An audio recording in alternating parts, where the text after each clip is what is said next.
আমাদের মধ্যে অনেক লোক আছে না যারা কথায় কথায় মিথ্যা কথা কয়, কথায় কথায় কি করে মিথ্যা কথা বলে, আল্লাহর কসম এটা এইভাবে না এইভাবে, আসলে মিথ্যা কথা, মিথ্যা কথা বলে। আমার যখন ওয়াদা করে তখন ওয়াদা ভঙ্গ করেন।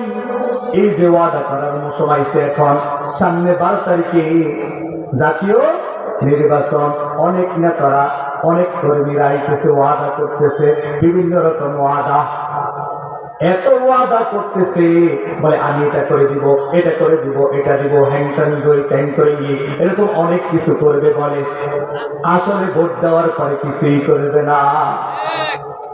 ওয়াদা করে কি করে, ওয়াদা করে ওয়াদা করতেছে আমি দেশের উন্নয়ন করব, আমি ইসলামের বিরোধী কোনো কাজ করব না, মদিনার সনদে আমি ইসলাম তো দেশকে পরিচালনা করব। যখন ইসলাম থেকে মানুষকে ব্যাকল বানায়া বোকা বানায়া যখন কি করবে, ভোট দিয়ে জয়যুক্ত হবে, তখন বলবে আবু জাহেল যেভাবে দেশ চালাইছে আমিও সেভাবে দেশ চালাবো, উতবা সাহেবা যেভাবে দেশ চালাইছে সেভাবে চালাবো। কারণ যদি ইসলাম মোতাবেক কোরআন মোতাবেক দিন পরিচালনা করে, রাষ্ট্র পরিচালনা করে, তাহলে তো বোতল রাত্রে খাওয়া যাইতো না, বোতল খাওয়া যাইতো না।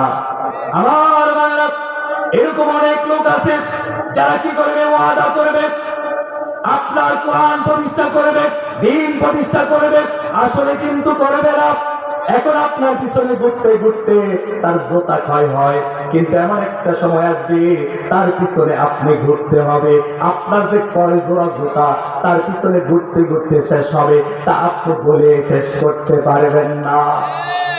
আমার বলতেছিলাম আয়াতুল মুনাফিকি সালাসাতুন ইযা হাদাসা কাযাবা ওয়া ইযা ওয়া'আদা আখলাফা ওয়া ইযা তুমিনা খানা। যখন তাদের কাছে আমানত রাখা হয়, যখন তাদের কাছে কি রাখা হয়, আমানত রাখা হয়, তখন তারা আমানতের খেয়ানত করে। কি করে? আমানতের খেয়ানত করে। তাদের কাছে এতিমের মাল নিরাপদ না, জনগণের মাল নিরাপদ না। জনগণ বিশ্বাস করে তাদেরকে দেশের ক্ষমতায় যখন বসায়, তখন তারা কি করে, তারা কি করে, এই জনগণের বিরুদ্ধে অংশগ্রহণ করে। জনগণ তাদের পবিত্র আমানত তাদের কাছে রাখে, কি করে, পবিত্র আমানত তাদের কাছে রাখে। এই যে ভোট, এটা কি পবিত্র আমানত, এটা বলে না? আপনি দেখবেন বলবে, প্রচার করতেছে ভোটটা পবিত্র আমানত। আমরা মনে করলাম, তাদের কথা বিশ্বাস করলাম যেটা একটা পবিত্র আমানত। আমার ভাইরা, আমানত, আমানত যে রাখে তার কাছে, যে হকদার তার কাছে পৌঁছায় দিতে হয় কিনা? আমানত আপনার কাছে রাখলো, যে রাখছে তার হক না, তার কাছে পৌঁছায় দাও না, আপনাকে আমানত পৌঁছায় দিতে হবে। আমার ভাইরা, আল্লাহ তাআলা কোরআনুল মাজিদের 4 নম্বর সূরা সূরাতুন নিসার 58 নম্বর আয়াতে বলেন, ইন্নাল্লাহা ইয়া'মুরুকুম আন তু'আদ্দুল আমানাতি ইলা আহলিহা। তোমরা, তোমাদের আল্লাহ তাআলার নির্দেশ হলো, আল্লাহ তাআলার হুকুম হলো, আল্লাহ তাআলার আইন হলো, যার আমানত তার কাছে পৌঁছায়া দাও, যার আমানত তার কাছে কি করো, পৌঁছায়া দাও। আমার ভোট হচ্ছে একটা পবিত্র আমানত। এই আমানত এমন জায়গায় পৌঁছাতে হবে যে এই জায়গায় যদি আপনি আমানত রাখেন, আপনার আমানত খেয়ানত হবে না। আপনার আমানত এমন জায়গায় রাখতে হবে যে আমানত দ্বারা আপনার দেশের কল্যাণ হবে, আপনার দেশের জাতির কল্যাণ হবে, কোরআনের খেদমত হবে, হাদিসের খেদমত হবে, আল্লাহর জমিনে আল্লাহর দ্বীন প্রতিষ্ঠা করা হবে। আমার এই আমানত আপনাকে সঠিক জায়গায়, আপনাকে আমানত রাখতে হবে। আপনি যদি ভুল জায়গায় আমানত রাখেন, তাহলে খেয়ানত হওয়ার সম্ভাবনা আছে না নাই? কি বলেন, আছে না নাই? খেয়ানত হবে। তো এমন জায়গা আমানত রাখতে হবে যেখান থেকে খেয়ানত হওয়ার সম্ভাবনা নাই। আমার ভাইরা, এই ভোট, এই ভোট যে আসতেছে সামনে, ভোট আমরা সবাই তো এখানে অনেকে আছি ভোটার, আমরা কি করি? ভোট দেই। আমরা ভোট দেই, ভোটের মাধ্যমে ভোট অর্থ কি? এই যে আমরা ভোট করি, একটা সাপোর্ট, এটা কি একটা সাপোর্ট, বা তাকে সুপারিশ করলাম, তাকে সুপারিশ করলাম, সে কি করবে? ভোট পেয়ে, আমার সুপারিশ পেয়ে, আপনার সুপারিশ পেয়ে সে সংসদ ভবনে যাবে, সেখানে কি করবে? আইন প্রণয়ন করবে। সেখানে কি করবে? আইন প্রণয়ন করবে। আমার ভাইয়েরা, আপনি যদি কোনো ভালো জায়গায় আপনার আমানত রাখতে পারেন, আপনার সুপারিশ যদি আপনি ভালো জায়গায় করতে পারেন, তাহলে এটার জন্য আপনি সওয়াব পাবেন।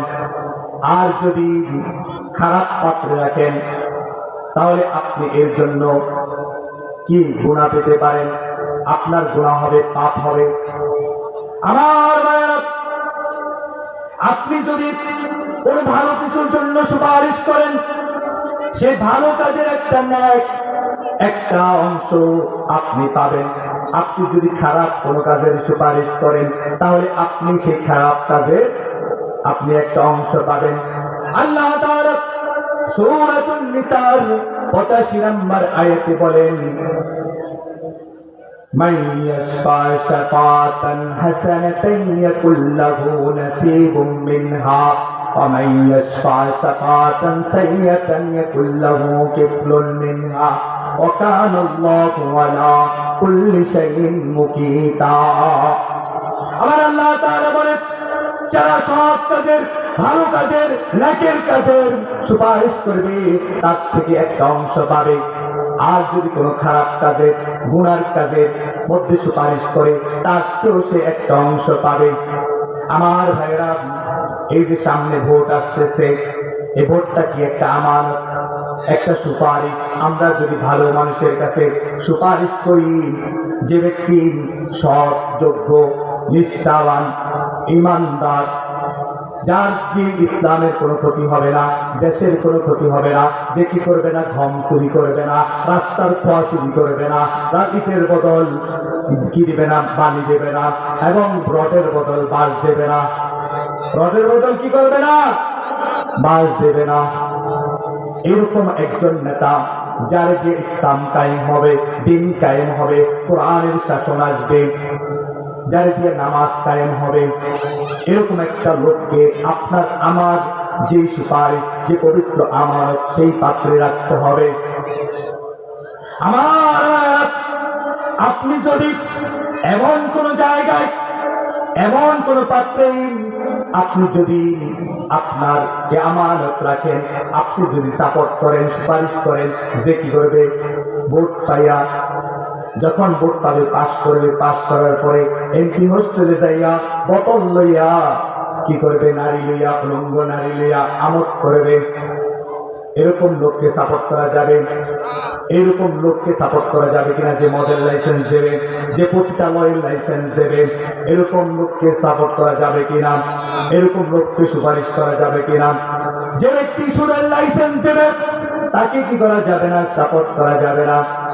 আমার ভাইরা, কাল কিয়ামতের ময়দানে, কাল কিয়ামতের ময়দানে আপনি যদি ভালো কোনো মানুষকে সাপোর্ট করেন, ভালো কোনো নেতাকে সাপোর্ট করেন, ভালো কোনো এমপি প্রার্থীকে যদি আপনি সাপোর্ট করেন, যে কি করবে? দেশের কল্যাণে কাজ করবে, ইসলামের জন্য কাজ করবে, কোরআন হাদিস বিরোধিতা করবে না, আল্লাহর দ্বীন, আল্লাহর জমিনে প্রতিষ্ঠা করার কাজ করবে, তাকে যখন আপনি ভোট দিবেন, ভোট দেওয়ার পরে সে রাস্তা করবে, ব্রিজ করবে, কালভার্ট করবে, দেশের উন্নয়ন করবে, কাল কিয়ামতের দিন আপনি আপনার আমলনামা যখন আপনার হাতে দেওয়া হবে, দেখে দেখবেন আপনার আমলনামার মধ্যে বিশাল এক রাস্তা করার সওয়াব রয়েছে, বিশাল এক কালভার্ট, ব্রিজ করার সওয়াব রয়েছে, বিভিন্ন রকম ফ্যাক্টরি, বিভিন্ন রকম উন্নয়নমূলক কাজে রয়েছে। তখন আপনি আল্লাহকে বলবেন, আল্লাহ, আল্লাহ, আমি তো দুনিয়াতে সাধারণ মানুষ ছিলাম, আমি তো ব্রিজ করার মতো আমার ক্ষমতা ছিল না, রাস্তা করার মতো আমার কোনো ক্ষমতা ছিল না, ওই ভালো ভালো কাজগুলি করার মতো আমার এবিলিটি ছিল না। আল্লাহ, এগুলি কোথায় থেকে আসছে? আল্লাহ তাআলা তখন বলবে, তুমি যে ওই ভালো কাজের সুপারিশ করছো, তুমি যে ওই নেক লোককে, ভালো লোককে ভোট দিছ, সে ভালো কাজ করছে, তার পক্ষে সে এই কাজগুলি করছে, তার একটা অংশ তুমিও পাইছো। আল্লাহ তাআলা বলেন, মাইয়াশফা শাফাআতান হাসানাতান ইয়াকুল লাহু নাসিবুম মিনহা, যে ব্যক্তি ভালো কোনো কাজ করবে, ভালো কাজের অংশ সে পাবে, ভালো কাজে সুপারিশ করবে, সে ভালো কাজের অংশ সে পাবে। কি বলেন? আমরা কি ভালো কাজে সুপারিশ করবো কিনা? যে দেশের কল্যাণ করবে, জাতির কল্যাণ করবে, কোরআনের খেদমত করবে, আল্লাহর দিয়ে আল্লাহর জমিনে